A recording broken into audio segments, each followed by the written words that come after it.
नमस्कार मंडळी. आज ना मंडळी एक वेगळा पदार्थ बनवलेला आहे. अप्रतिम लागत होता, चवीला भन्नाट लागत होता. माझ्या घरी तर सगळ्यांना खूप आवडला. नक्की ट्राय करा. नाश्त्याचा पदार्थ म्हणू शकताय. वेगळंही नाव आहे, पुढं चालून मी ते कोणतं सांगणारच आहे तुम्हाला. स्वस्तात मस्त असा होतो हा पदार्थ. नक्की ट्राय करा आणि जास्त तामझामसुद्धा काय करायची गरज नाही याला. अप्रतिम चवीचा पदार्थ आहे, नक्की ट्राय करा. तर मंडळी तो पदार्थ कोणता आता मलाच राहत नाही, मीच सांगते. कारण एवढा आवडीचा पदार्थ झाला होता. तर फर्स्ट टाइम मी ट्राय केला होता, खूप छान झाला होता. उलटा वडापाव हा मी बनवलेला होता, पण वेगळ्या पद्धतीचा बनवलेला होता. तर इथं मी बेसन सर्वात अगोदर कालवून घेत आहे. तर 2-3 वाट्या बेसन घेतलेला आहे. त्याच्यात ओवा क्रश करून हातावर टाकलेला आहे. पचायला हलका जातो ओवा, आवर्जून सांगते वापरायला. आणि चवीनुसार मीठ टाकायचं आहे याच्यामध्ये. आणि आता याला थोडं थोडं पाणी घालून मस्त बॅटर बनवून घ्यायचं आहे. दरवेळेस आपण बॅटर थोडंसं हलकं बनवतो, ह्यावेळेस थोडंसं जाडसर बनवायचं आहे. तर बघू शकता किती मस्त असं स्मूथ बॅटर झालेलं आहे. याला बाजूला ठेवून द्यायचं आहे आपल्याला. आणि आता इथं मी एक भांडं घेतलेलं आहे. उकडलेला बटाटा घेतलेला आहे. आता 4-5 बटाटे मी अगोदरच उकडून घेतलेले होते, तर त्याला किसून घ्यायचं आहे. खूप मोठा होणार होता व्हिडिओ, म्हणून मी थोडंसं स्किप करायची कोशिश केलेली आहे इथं. तर बटाटे उकडून घ्यायचे आहेत आपल्याला अगोदर. आता इथं एक कढई ठेवलेली आहे. तेल गरम करून घ्यायचं आहे सर्वात अगोदर आपल्याला. तर एक पळी मी तेल घालून घेतलं होतं. आणि आता याच्यात दुसरं काहीच वापरायचं नाही आपल्याला.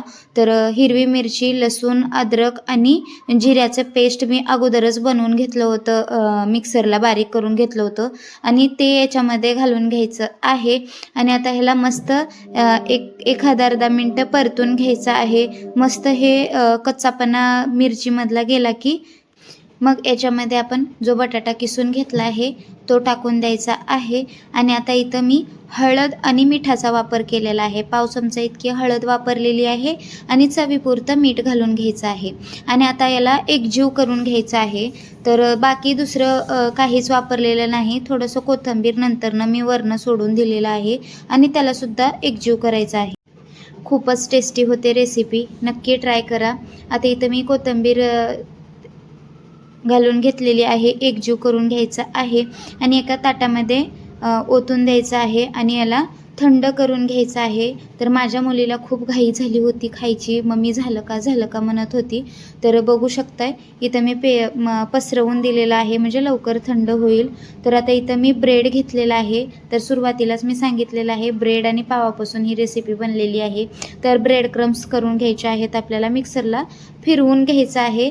तर एका बाजूला हे काढून द्यायचं आहे एका बाउलमध्ये. आता इथे हिरवी चटणी बनवणार आहोत. कोथिंबीर, हिरवी मिरची, चवीनुसार मीठ आणि डाळवा घालून घेतलेला आहे. थोडंसं जिरे घातलेलं आहे आणि थोडंसं पाणी घालून याला स्मूथ असं बॅटर बनवून घेतलेलं आहे. तर हलकी घट्ट वाटत होती, थोडंसं पाण्याची धार वरनं टाकली त्याच्यात भांड्यामध्ये आणि भांडं इसळून याच्यामध्ये टाकून दिलेलं आहे. तर मस्त झाली होती ही चटणी, बाजूला ठेवून द्यायची आहे. चटणी पण आता रेडी आहे. पाव घेतलेले आहेत इथं आणि आता पावांना असं काप देऊन घ्यायचं आहे. सगळेच पाव मी इथं कापून घेतलेले आहेत. आता बघू शकताय पाव कापून झाले की मध्ये ही चटणी लावायची आहे. तर आता जास्त तिखट झणझणीतपणा येण्यासाठी मी चटणीचा वापर करत आहे. मुलांना जर द्यायचं असेल तर आतली चटणी स्किप करा किंवा लावू नका.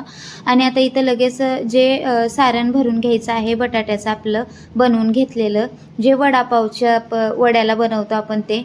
तर बघू शकता इथं मी मस्त असं भरून घेत आहे. सगळेच पाव भरून घेत आहे. आणि सगळ्याच पावांमध्ये सारण भरून झालं की मग आता आपण इथं जे पीठ कालवून घेतलं होतं त्याच्यामध्ये सोडा घालायचा आहे. तर चिमटीत बसेल इतका सोडा घातलेला आहे. बरं, तुम्हाला सोडा नाही घालायचा असेल तर गरम 2 चमचे तेल घातलं तरी चालेल. आता याच्यामध्ये डीप करायचा आहे हा उलटा वडापाव. आणि हे जे ब्रेड क्रम्स आपण वाटून घेतलेले आहेत त्याच्यामध्ये घोळून घ्यायचं आहे किंवा ते ब्रेड क्रम्स त्याला लावून घ्यायचे आहेत. उलट पुलट करून दोन्ही चारही बाजूला लावून घ्यायचं आहे. इथं तेल हलकं मीडियम गरम करून घ्यायचं आहे आणि आता इथं तळून घ्यायचं आहे आपल्याला. तर ब्रेड क्रम्स लावल्याने क्रिस्पीपणा खूप छान येतो.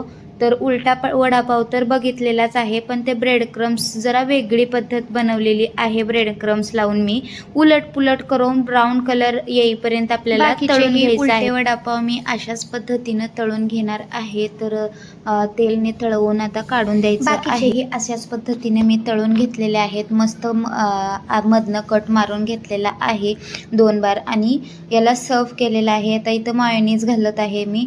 मेयोनीज तुमच्याकडे नसेल तर तुम्ही सॉससोबत सुद्धा सर्व करू शकताय किंवा ग्रीन चटणी मी इथं बनवलेली आहे त्याच्यासोबत सुद्धा खाल्लं तरी चालेल. व्हिडिओ कसा वाटला कमेंट्स बॉक्समध्ये सांगायला विसरू नका. आवडल्यास लाईक करा, शेअर करा, तुमच्या मित्रांना पण अशा नवनवीन रेसिपी पाहायला मिळतील. नवीन असाल चॅनलवर तर प्लीज सबस्क्राईब करा. फेसबुक चॅनलला माझ्या फॉलो करायला विसरू नका. याच नावावर खुललेलं आहे. धन्यवाद.